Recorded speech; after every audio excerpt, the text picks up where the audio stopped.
This weapon has one big gimmick, and other than that, everything about it is like my dog trying to catch a tennis ball. Room for improvement. When you just run around shooting regular shots, the Tetras are great at not hitting their target. The bullets spread so weirdly, it's like they're intentionally trying to miss. This thing has worse spread than Smucker's Jam. What is this? Get that out of here. You use Welch's like a real man. This video is not sponsored by Welch's. Unless you want to sponsor me, Welch's Jam, I will sell out in an instant. It's also a 4-shot kill, which is pretty normal for dualies, but since they're not very accurate either, it can be tough landing all 4 shots, and sometimes you'll die because of it. You'll often just get 2 or 3, and that's like it's like training for a triathlon and only doing biking and running. It's not enough. All the dualies can do a dodge roll, but with the Tetras, it's not so much a roll as it is like a slide, and the slide's a lot slower than the roll of other dualies. Not only that, the end lag of the slide is ridiculous. It's like you forget how to move for a little bit, because you're stuck for what feels like 11 years worth of cinema, especially if you're already getting shot at. Until it's over, you can't run, swim, sub-special, nothing. Also, you're outranged by, among other weapons, the Dualie Squelchers, which is a pretty commonly used weapon, so it can be kind of annoying going up against them. And finally, both sub and special options for the Tetras are, they're pretty terrible, I'm not gonna lie. The Tetras really could have benefited from a Kensa variant, or Sheldon's pick. Just like give it a third set of just, anything else. Like, I don't know, the gray Tetra Dualies that are truly ambiguous towards good and evil.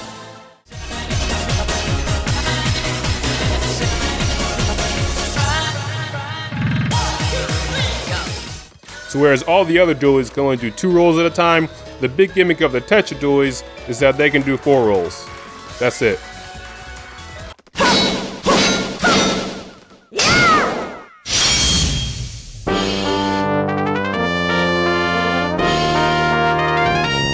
It may be a gimmick, but it's a good gimmick. This may not sound like that much of a game changer, but if you can time the rolls well and position yourself strategically, you'll be almost invincible with these things. And it's kind of BS if I'm honest with you, but don't feel bad for using these. There's already so much unfair BS in this game, what difference does it make?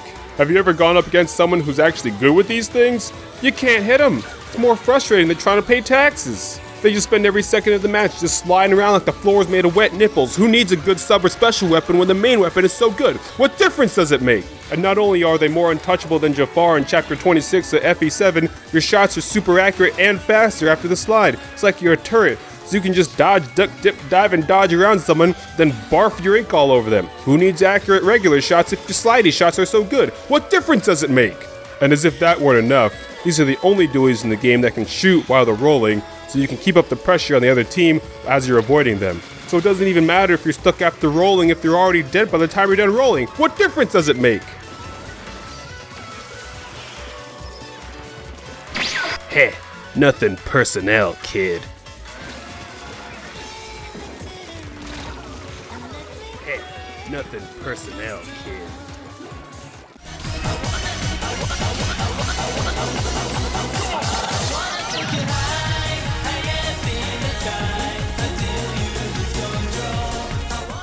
For the regular running around shots, if you're at point blank range, then they can do pretty good.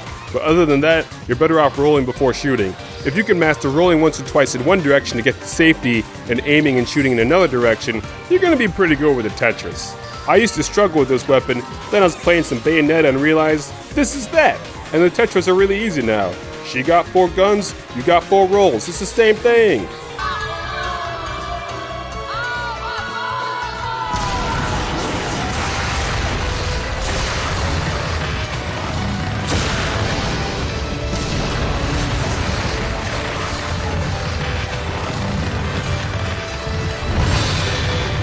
If you roll before you shoot, it's like you're activating every Smash 4 player's worst nightmare. Which time? Is that all you've got?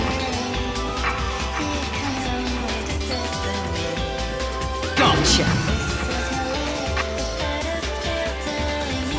So close! You gotta use the slides to take an advantageous position in the counterattack, but unlike in Bayonetta, the game doesn't actually go into slow motion, so this is the weapon for those with fast reflexes, or at least good decision-making skills, so you know, not me, but you gotta know the roll of the roll. Or rather, with the Tetras, you gotta decide how to slide.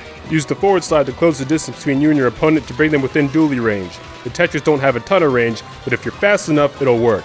Also, diagonally forward instead of straight forward is usually a safer option, but you will get a little less tangential distance if you know what I mean.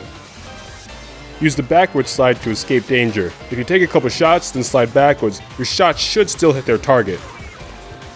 Use the side slide to escape danger. Make sure you're adjusting your aiming reticle as you're sliding to keep hitting your target. If you're sliding right, aim left. If you're sliding left, aim right. And try to end your rolls in a safe spot. But you gotta watch out there now, because just like in Bayonetta, after you do a bunch of attacks, you gotta do a little pose to show off, so you gotta account for that.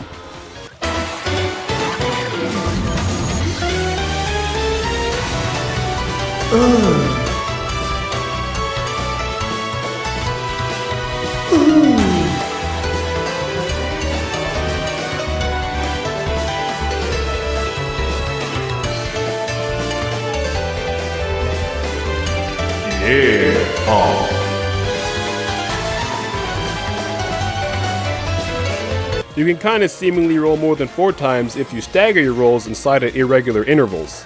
It may not seem super useful, but it will confuse both your opponent, your controller, and yourself. I'm not saying you should always roll before shooting, but if you don't, you're probably gonna miss, so... But you don't do that in your own footage! Yeah, I'm not very good at this game, I forget to do it a lot.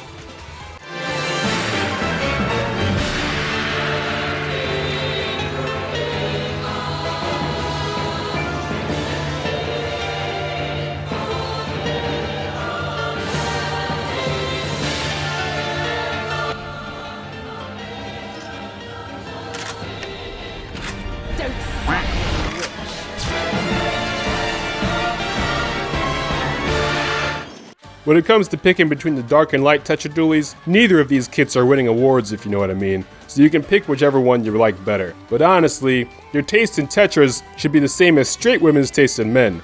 You're better off sticking with the dark ones. What, it's not like I'm biased or anything. With the dark Tetra Dualies, you can attack and apply pressures on enemies outside of your dually range with auto bombs. They might not get a kill, but they can annoy statue players, just chase people away, and buy you some time to get within dually range. And you only need like 1 main as sub-saver to throw 2 auto bombs on a full ink tank. Splashdown can maybe get you out of a jam, or maybe get you a free kill, or even just refill your ink tank real quick if you run out. Splashdown isn't as bad as everyone says, especially if you use it strategically, but at the same time, I've said it before and I'll say it again, Splashdown's abbreviated SD for a reason.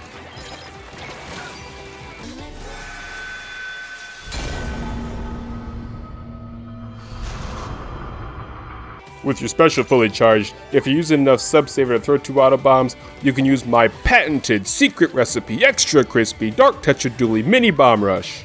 You throw out 2 auto bombs, and then you splash down, and then you throw out 2 more auto bombs. I have literally never done this in a match, but it can maybe help you in splash zones if the zones are kinda close together. With the light Tetra Dualies, you got auto bomb launcher, which throws a bunch of auto bombs, and sprinkler, which charges the launcher faster.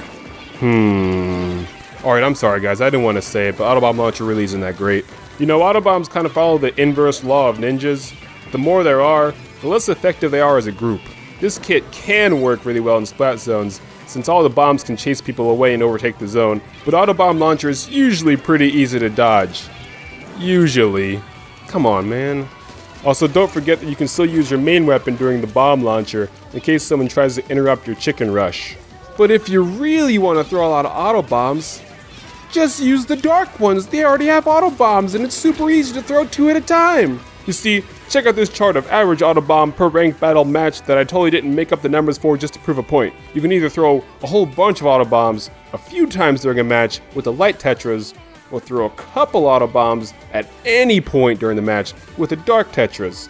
Also, if you integrate under the curve with respect to time, you'd see that the area under the dark Tetra curve is bigger, so with the dark ones, you still have access to a total number of more auto bombs. Math. The difference between these two is like, it's like snacking on Tyson's Fun Nuggets throughout the whole day, or eating a bucket of KFC a few times during the day. I don't want to eat KFC. KFC's gross. Unless they want to sponsor this video, then I will work the pole like it's tower control for KFC. Wait, don't click off the video, I promise to get back on topic.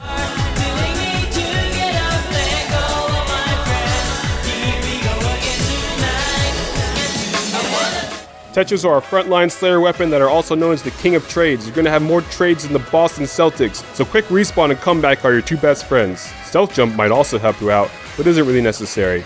Also, drop roller is kinda useless, since your dualies can already do that. Main power up increases damage, and in this case it helps your shot consistency. And if you stack a bunch of it, it can also help reduce the shots needed to kill if you've already done some damage with your sub or special. Swim speed's always good, especially for a fast twitch weapon like these, and since you'll be rolling around a lot, ink resistance will help you in case you're holding the enemy ink. For the dark dualies, some ink saver sub will let you do the double auto bomb throw, and for the light dualies, I don't know, special charge or special power maybe? So that's all I got, guys. Thanks for watching. I hope you try out the quad dualies. Now let's prepare for the final climax. Wait, is that sexual? And get ready for takeoff.